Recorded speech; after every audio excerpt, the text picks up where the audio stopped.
Hello guys, welcome back to solid movies of నేను మీ SRB కంటెంట్లోకి వెళ్ళిపోతాం.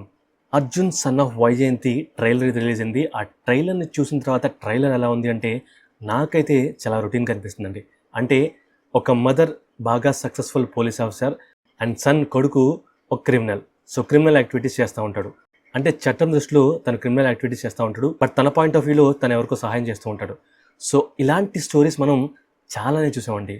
So hero వాళ్ళ mother ఏమో తన కొడుకు తనలాగే పోలీస్ ఆఫీసర్ అవ్వాలనుకుంటుంది, బట్ తనేమో క్రిమినల్గా మారుతూ ఉంటాడు. సో ఫైనల్గా తను క్రిమినల్ అయ్యాడా, పోలీస్ ఆఫీసర్ అయ్యాడా, లేకపోతే ఏం చేశాడు అనేది స్టోరీ అని చెప్పి క్లియర్గా ఈ ట్రైలర్ అర్థమవుతుంది. సో ఇలాంటి స్టోరీస్ మనం చాలానే చూసాం. అఫ్కోర్స్ మన కళ్యాణ్ రామ్ గారు చేసిన పటాస్ మూవీలోనే ఇలాంటి ఒక టైప్ ఆఫ్ స్టోరీని చూసాం. సో పటాస్లో కూడా వాళ్ళ నాన్న పోలీస్ ఆఫీసర్, హీరో ఏమో పోలీస్ ఆఫీసరే బట్ లంచాలు తీసుకుంటూ ఉంటాడు. సో తను కరప్ట్ పోలీస్ ఆఫీసర్. సో అలాంటి వాడు సరైన పోలీస్ ఆఫీసర్ ఎలా అయ్యాడు అనేది పటాస్లో చూపించారు, బట్ దాంట్లో కామెడీ ఉంటుంది. బట్ ఇక్కడ తను ఎలా మారాడు, వాళ్ళ అమ్మ కోసం మారాడా, అసలు మారలేదా, ఏం చేశాడు అనేది ఇంకా చూడాలి. సినిమా రిలీజ్ అయితే కానీ అర్థం కాదు. సో ఇలాంటి టైప్ ఆఫ్ స్టోరీస్ మనం ఆల్రెడీ చాలా చూసాం.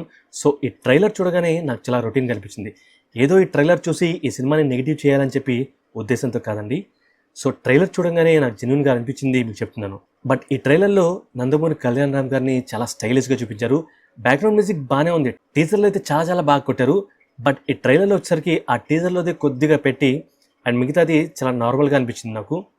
సో మేబీ ట్రైలర్లో చాలా లిమిటెడ్గా చూపించి మూవీలో గట్టిగా చూపిస్తారేమో. సో ఏదైనా సరే అజనీష్ లోకనాథ్ గారు బాగానే కొడతారు. అఫ్కోర్స్ మూవీలో ఇంకా బాగా కొడతారని వెయిట్ చేద్దాం. అండ్ విజయశాంతి గారు అండ్ ఎన్కేఆర్ గారి యాక్టింగ్ అయితే అఫ్కోర్స్ చెప్పాల్సిన అవసరం లేదు, కొట్టేశారు. కానీ యాక్టింగ్ ఒకటే ఉంటే సరిపోదండి.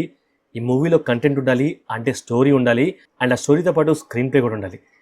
కరెక్ట్గా తీస్తేనే ఆ ఎమోషనల్ కంటెంట్ పండుతుంది అండ్ కరెక్ట్గా చూపిస్తేనే మనకు ఈ స్టోరీలో బోర్ కొట్టదు.